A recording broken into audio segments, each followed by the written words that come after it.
Good morning, Paul Georgie from Allendale. It's October 12th, Friday morning, and we just got USDA export numbers for the weekly sales. Trade was looking for 300 to 400,000 tons for corn.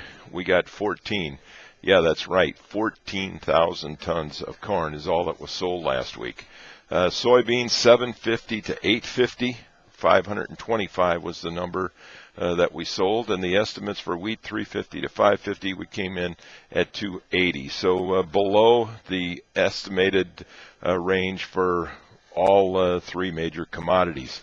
Some of the other things that we've got to look at, we had the USDA report yesterday that was considered as friendly, but there was a lot of different things in that report that could have been considered negative. First of all, the harvested acres and planted acres were much bigger than what trade was expecting.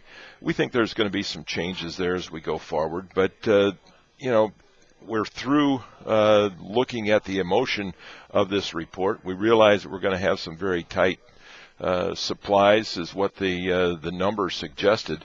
We expect that we probably will see that ending stocks increase over time, but initially the reaction is friendly and supported prices sharply yesterday. Now we're seeing some setback from that rally yesterday here this morning.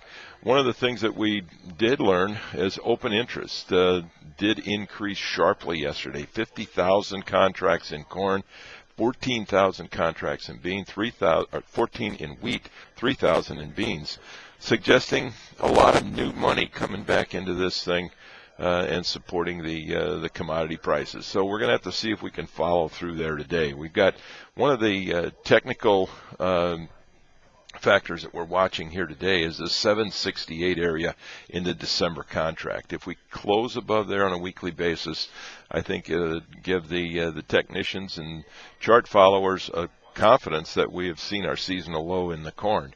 However, a close below that area is not going to be quite as convincing. Soybeans, not on the technical perspective, kind of in a sideways trading range here for the week.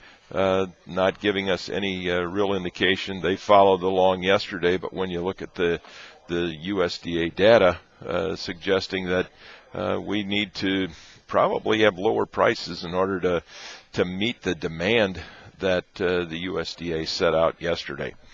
The weather, South American weather, is definitely a focus and will continue to get to be a brighter spotlight as we move forward here. If this crop gets in the ground down in South America and once it starts growing, it's going to be very much watched because it's important that we have a crop out of South America this year. But looking forward here, next week Argentina is expected to be wet again. Some good planting progress should occur.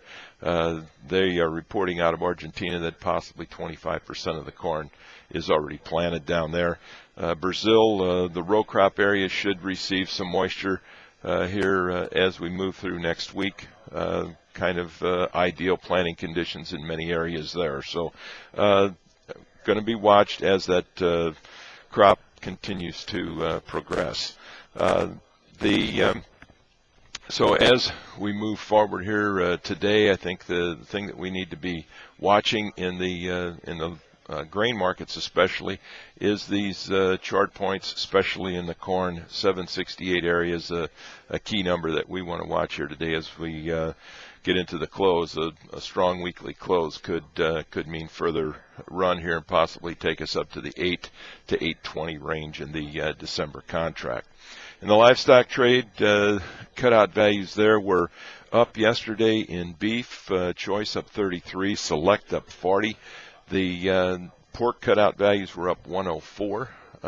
With the high prices and surge in corn that we've seen yesterday, another blow to the livestock feeder, thinking that maybe the margins and the profitability or the losses actually going forward here into the fourth quarter may not be as severe, but with the rally yesterday added another blow to the livestock producer, and we can see a lot of spreading take place in the pork complex, where anticipation of some more liquidation as we go into the fourth quarter, and then some better prices as we get out into next year. And that the bear spread seems to be giving us an indication there, and trading the opposite way the corn and grain prices are trading. So something to watch as we go forward. If you got any questions, don't hesitate to give us a call here at Allendale at 800-262-7538. We wish everybody a very successful trading day, safe weekend, and I'll talk to you on Monday morning. Thank you.